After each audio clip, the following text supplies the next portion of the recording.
Team Khamzat is still not letting the Sean Strickland loss go. Chimaev's camp has made it abundantly clear they feel they were robbed on the scorecards, and Arman Tsarukyan in particular wasn't holding anything back. Arman took to social media joking that they didn't lose the fight, they got submitted by the judges. In a follow-up post, he doubled down, saying that everyone who watched knows exactly what happened inside that cage, leaving little doubt he believes Chimaev did more than enough to earn the win. The fight itself has continued to divide the MMA community. Strickland clearly had success with his volume and overall output, but a large portion of fans and fighters pointed to Khamzat landing the heavier, more damaging shots throughout the contest. Michael Bisping also jumped into the debate. He acknowledged that Strickland technically outlanded Chimaev over the course of the fight, but emphasized that Khamzat's shots were far more impactful and visibly did more damage. Despite recognizing the power difference, Bisping ultimately sided with the judges, saying he believes Strickland deserved the decision win. Either way, Team Chimaev clearly views this as unfinished business. Let's hear what Bisping had to say. Khamzat Chimaev, he dug deep.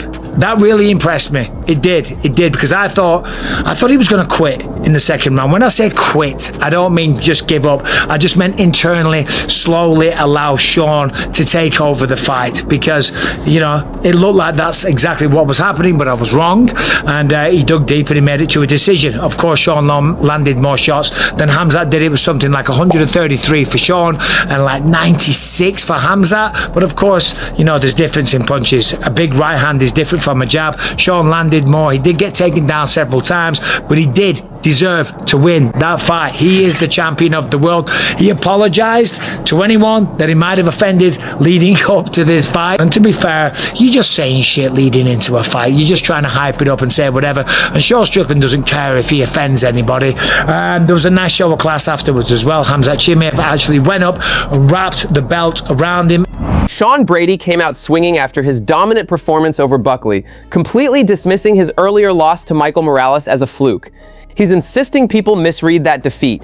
It had far more to do with personal issues he was dealing with heading into the fight than Morales actually being the better fighter on that night. Brady didn't get into the specifics of what was happening behind the scenes, but he made one thing crystal clear: a rematch would go completely differently.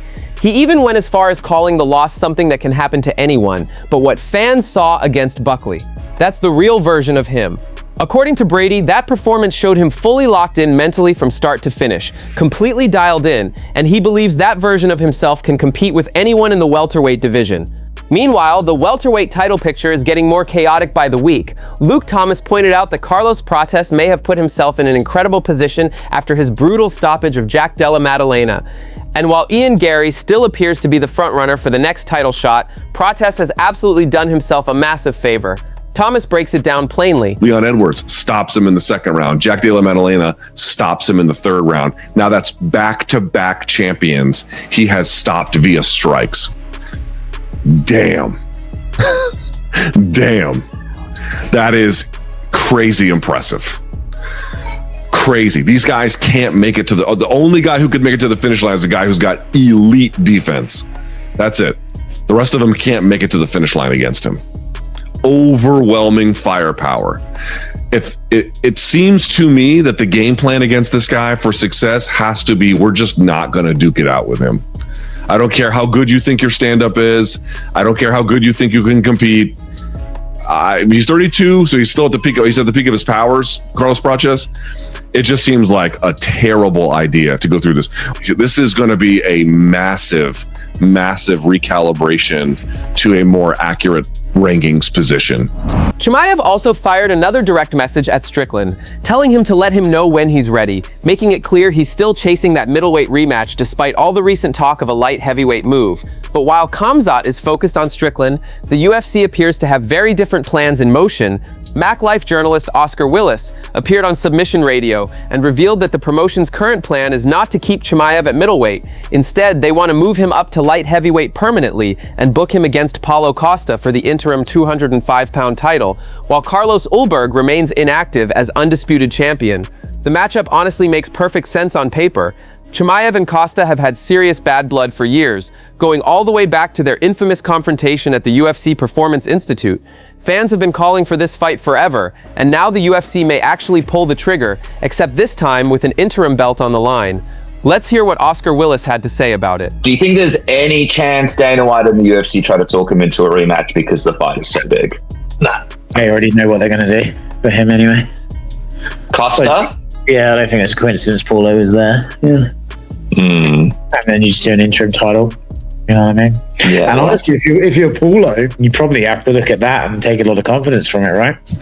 You know, because even in the first round where it was, I mean, Sean gave that takedown up real easy.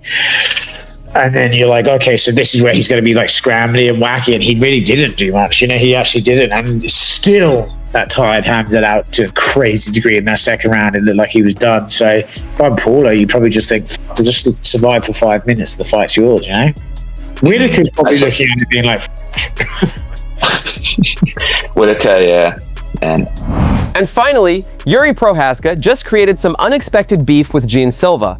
After watching Silva's recent win over Arnold Allen, Jiri called out a specific moment where Silva jumped onto Allen's back during the fight, slamming it as disrespectful and completely unnecessary. Prochazka said fighters need to show more respect to their opponents inside the cage and focus on performing better instead of doing stuff like that. Jiri, who lives by a strict warrior code and consistently preaches respect in combat sports, was clearly not impressed by the showboating. He believes true fighters should carry themselves with dignity, win or lose. This unexpected tension has sparked some real fire between the two, especially with both men occupying interesting spots in their respective divisions. Prochazka is coming off a tough loss to Carlos Ulberg, leaving his future in the light heavyweight division more uncertain than ever. Meanwhile, Silva is riding serious momentum off that big win over Allen. Most fans believe Movsar Evloev deserves the featherweight title shot most, but the UFC may still lean toward the Brazilian given the noise he generates. Let's roll the clip. Some stupid thing. I saw somebody who jumped to other opponent, man. Who was that? Jean Silva. Jean Silva, I think. He jumped to the opponent, and then he. I don't know if he wanted the fight. I'm not sure also, but let me see. I don't know. Yeah, no, okay. I mean, stuff like that. It was very disrespectful, man, and I think. Allen. Oh, okay. Yeah. I think I know what you're talking about now. He jumped on his back. I think he jumped on. Yeah, something like that. Yeah, he jumped on his back. When you have the time to do these stupid things, man, fight better, end it, and be the winner. Show it like, but don't do these stupid things, man. This is the cage, man. You have to respect the ethic in the cage. That's it from MMA Time. Thanks for watching. Don't forget to leave a like and subscribe for daily MMA updates.